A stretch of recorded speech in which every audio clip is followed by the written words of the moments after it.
네, 안녕하세요. 8월 2일 토요일 새벽 기도 시작하겠습니다. 기도하겠습니다. 은혜로우신 우리 아버지, 주의 은혜와 사랑을 만만 감사와 찬송과 영광을 돌립니다. 하나님 아버지, 또 7월이 지나가고 8월을 맞이했습니다. 아버지, 이번 한 달도 주님 앞에 의탁합니다. 아버지, 올해 그동안 살아왔던 우리의 삶을 돌아봅니다.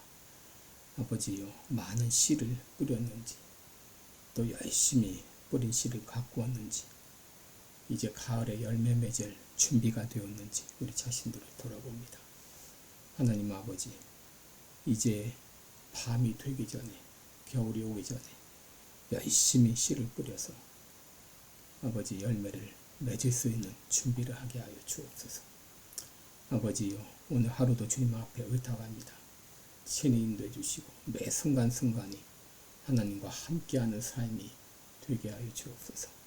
세계 만방에서 복음을 전하는 모든 선교사님들 은혜의 창중에 붙잡아 주시옵소서. 아버지, 많은 사역의 열매들이 나타날 수 있도록 인도해 주시고 모든 필요들을 공급하여 주시기를 원합니다. 연약한 성도들 긍휼을 베풀어 주옵시고 사경을 헤매는 성도들 특별히 불쌍히 여겨 주옵시고 아버지, 어린 생명을 주님이여 긍휼히 여겨 주시사 아버지 치유의 광선을 발하여 주시고 깨끗이 나을 수 있도록 회복될 수 있도록 주님 역사하여 주옵소서. 아버지, 내일은 주일입니다. 오늘부터 기쁨으로 주일을 준비하며 예배할 수 있도록 인도해 주옵소서. 오늘 하루도 주님 앞에 의탁하며 예수님의 이름으로 기도드립니다. 아멘. 네, 찬송가 14장입니다. 주 우리 하나님 14장. 예전 찬송가는 30장입니다. 주 우리 하나님.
출애굽기 20장 17절부터 보겠습니다.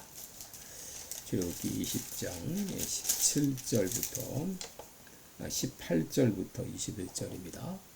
출애굽기 20장 18절부터 21절 제가 봉독합니다.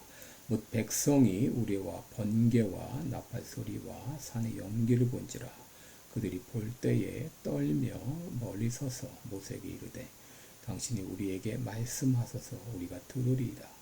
하나님이 우리에게 말씀하지 말게 하소서 우리가 죽을까 하나이다.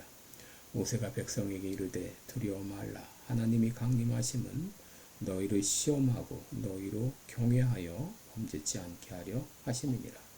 백성은 멀리 섰고 모세는 하나님의 계신 암흑으로 가까이 가니라. 아멘. 네, 우리 오늘은 하나님의 강림하심이라는 제목으로 함께 말씀을 나누겠습니다. 여러분, 오늘 본문은 하나님께서 이스라엘 백성들에게 나타나신 사건이죠.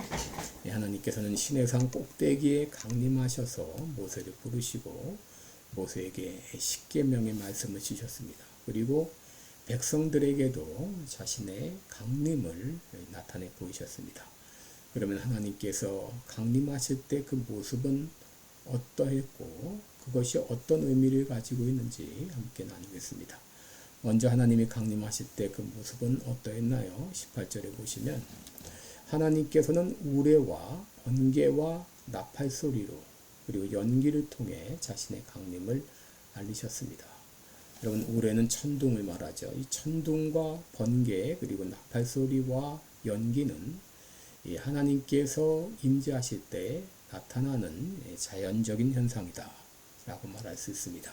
시편 18편 13절 14절에 보면 여호와께서 하늘에서 뇌성을 발하시고 지존하신 자가 음성을 내시며 오박과 숯불이 내리도다 라고 했습니다. 그 살을 날려 저희를 흩으시며 많은 번개로 파하셨도다. 이 번개와 뇌성은 하느님이 임하실 때 나타나는 자연적 현상입니다.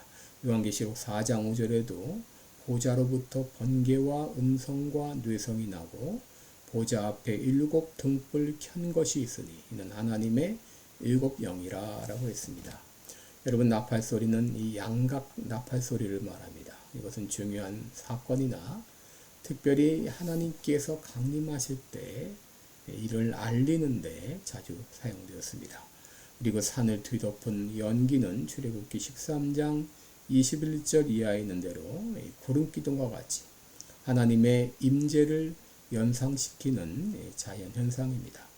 하나님께서 직접 사람에게 보이실 수 없으므로 이처럼 자연 현상을 통해서 하나님의 강림을 알린 것입니다. 여러분, 이렇게 하나님께서 강림하실 때 백성들의 반응이 무엇이었습니까? 그들은 떨며 멀리 서 있었다라고 말합니다. 여러분, 하나님이 임재하실 때 두려워하며 떠는 모습은 인간이 하나님을 인식할 때 보이는 자연스러운 반응이라고 할 수 있습니다. 하나님의 압도적인 임재에 대한 그런 두려움과 경외심을 반영합니다. 이사야 6장 4절 5절에 보게 되면 이사야가 하나님을 만날 때 이렇게 말합니다. 이같이 창화하는 자의 소리를 인하여 문지방에 터가 요동하며 집에 연기가 충만한지라. 그때 내가 말하되 화로다 나여 망하게 되었도다. 나는 입술이 부정한 사람이요 입술이 부정한 백성 중에 거하면서 만군의 여호와이신 왕을 배웠음이니라 라고 했습니다. 여러분, 누가복음 5장 8절에 보면 베드로가 만왕의 왕 예수님 만났을 때 어떤 반응을 보입니까? 예수의 무릎 아래 엎드려 가로되 주여 나를 떠나소서 나는 죄인으로소이다 라고 고백했습니다. 여러분, 이 죄 많은 인간이 거룩하신 하나님을 인식하게 될 때 자기의 죄를 깨닫고 두려워 떠는 것은 일반적인 반응입니다. 19절에 보시면 백성들은 두려워서 모세에게 말합니다. 당신이 우리에게 말씀하소서 우리가 들으리이다. 하나님이 우리에게 말씀하시지 말게 하소서 우리가 죽을까 하나이다. 하나님께서 직접 말씀하실 때 그들은 죽을 것이라고 하는 이스라엘 백성들의 이 두려움은 죄 많은 인간이 거룩하신 하나님께 스스로 설 수 없음을 보여주고 있습니다. 그러기에 백성들은 말합니다. 하나님이 직접 말씀하시면 우리는 죽을 것 같습니다. 그렇습니다. 죄 지은 인간은 어느 누구도 스스로 하나님께 나아갈 수 없습니다. 그래서 모세에게 중재를 요청한 것입니다. 로마서 3장 23절에 보면 모든 사람이 죄를 범하였음에 하나님의 영광에 이르지 못하더니 그랬습니다. 여러분, 중보자를 구하는 백성들의 요청은 거룩하신 하나님과 죄악된 인간 사이에 간극을 메울 구원자의 필요성을 예고하고 있습니다. 그러면 죄로 말미암아 벌어진 하나님과 인간 사이에 이 엄청난 간극을 메울 중보자가 누구입니까? 바로 모세입니다. 모세는 일시적으로 하나님과 백성 사이에 중보자 역할을 했지만 그 역시 죄 많은 인간일 뿐입니다. 출애굽기 33장 20절에 보면 모세 역시 하나님을 보고서는 살 수 없다라고 했습니다. 여러분, 모세도 중보자가 될 수 없는 것이죠. 모세는 중보자로 오실 예수 그리스도의 예표일 뿐입니다. 오직 예수님만이 참된 중보자가 되시죠. 요한복음 14장 6절에 나는 길이요 진리요 생명이니 나로 말미암지 않고는 아버지께로 올 자가 없다라고 했습니다. 디모데후 전서 2장 5절에도 하나님은 한 분이시요 또 하나님과 사람 사이의 중보도 한 분이시니 그 사람이신 그리스도 예수라고 했습니다. 그러면 왜 하나님께서 이스라엘 백성들에게 강림하셨나요? 20절에 보시면 모세가 백성에게 이르되 두려워하지 말라. 하나님이 임하심은 너희를 시험하고 너희로 경외하여 범죄하지 않게 하려 하심이니라 라고 했습니다. 여러분, 여기서 모세는 하나님이 이스라엘 백성들에게 강림하신 이유 세 가지를 말하죠. 첫째는 너희를 시험하기 위함이다. 하나님께서 시험한다고 하는 것은 실패를 유도해서 망하게 하기 위한 사단의 유혹과는 달리 이스라엘 백성들의 믿음을 강화시키고 그들의 헌신을 유도하기 위한 하나님의 시련을 말합니다. 둘째는 너희로 경외하게 하기 위함이다. 이 경외함이란 단순한 두려움이 아니라 하나님께 대한 깊은 존경을 말합니다. 이것은 하나님의 거룩하심과 권위를 인정하는 것을 말하죠. 잠언 9장 10절에 여호와를 경외하는 것이 지혜의 근본이라고 했는데 하나님을 하나님으로 인식할 때 보이는 마땅한 반응을 말합니다. 그리고 셋째로 죄를 짓지 않게 하기 위함이다 라고 했습니다. 하나님에 대한 경외심을 심어주는 궁극적인 목적은 죄를 짓지 않게 하기 위함이라고 했습니다. 하나님이 어떤 분이신가를 제대로 깨달을 때 죄에서 멀어지게 되고 점점 거룩한 삶으로 나아가게 됩니다. 잠언 16장 6절에 보면 여호와를 경외함으로 인하여 악에서 떠나게 된다라고 말했습니다. 여러분, 이것이 하나님의 임재를 인식할 때 보이는 인간의 자연스러운 반응입니다. 시편 97편 2절에 보면 구름과 흑암이 그에게 둘렀고 라고 했습니다. 여러분, 짙은 어두움은 하나님의 신비와 위엄을 보여준과 동시에 죄 지은 인간이 감히 하나님께 나아갈 수 없음을 보여주는 것이죠. 마태복음 27장 45절에도 예수님이 십자가 달리실 때 정오 12시에 온 땅에 어둠이 맸다라고 말합니다. 여러분, 이것은 죄로 인한 하나님의 심판을 의미하며 또 죄 지은 인간이 거룩하신 하나님께 직접 나아갈 수 없는 것을 말합니다. 바로 이 죄로 인한 이 하나님과 우리 사이에 엄청난 간극을 메워주기 위해서 하나님이 강림하셨습니다. 그런데 거룩하신 하나님은 직접 인간을 만나실 수 없죠. 그래서 하나님이신 예수님이 인간의 몸을 입고 이 땅에 오셨습니다. 요한복음 1장 14절에 있는 대로 말씀이 육신이 되어 우리 가운데 거하시며 우리가 그의 영광을 보니 아버지의 독생자의 영광이요 은혜와 진리가 충만하더라 라고 했습니다. 이 거룩하신 하나님께서 우리와 함께 하시기 위해서 인간의 몸을 입고 이 땅에 오신 것입니다. 그리고 우리의 죄를 용서하시기 위해 친히 하나님의 심판을 대신 받으시고 우리를 위해서 죽어주신 것입니다. 그러면 오늘 왜 하나님께서 이스라엘 백성들에게 강림하셨습니까? 하나님은 저 멀리 초월에 계신 하나님이실 뿐 아니라 우리의 인간의 죄에도 불구하고 바로 너희들과 함께 하신다는 것을 보여주시기 위함이죠. 그리고 그들의 죄 문제를 해결해 주시고 영원히 함께 하시겠다고 하는 것을 가시적으로 보여주신 것입니다. 이는 바로 하나님이신 예수님이 인간의 몸을 입고 이 땅에 오실 것을 보여주는 예표이기도 합니다. 여러분, 하나님은 저 멀리 계신 초월자일 뿐 아니라 우리와 함께 하시는 내제자가 되십니다.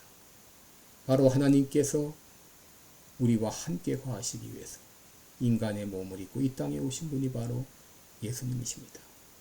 예수님으로 말미암아 우리 모든 죄 문제가 해결되고 이제는 우리가 직접 하나님께 나아가 기도할 수 있게 되었습니다. 얼마나 놀라운 은혜입니까? 오늘도 그 은혜에 감사하며 감격하며 살아가는 하루가 되시기를 축원합니다.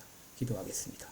은혜로우신 우리 아버지, 인간의 죄에도 불구하고 우리와 함께 하시기를 기뻐하셔서 우리 인간의 죄를 해결해 주시기 위해서 친히 인간의 몸을 입고 이 땅에 오셔서 우리가 받은 모든 죄의 형벌을 대신 받으시고 해결해 주시고 하나님과 우리 사이의 간극을 메워주시고 이제 우리가 직접 하나님께 나아가 하나님을 만날 수 있는 놀라운 은혜를 허락해 주신 것을 감사합니다. 오늘도 이 은혜에 감사하며 감격하며 기뻐하는 하루가 되게 해 주옵소서. 감사드리며 예수님의 이름으로 기도드리옵나이다. 아멘. 네, 여러분 오늘도 복되고 은혜로운 하루 되시기를 축원합니다. 고맙습니다.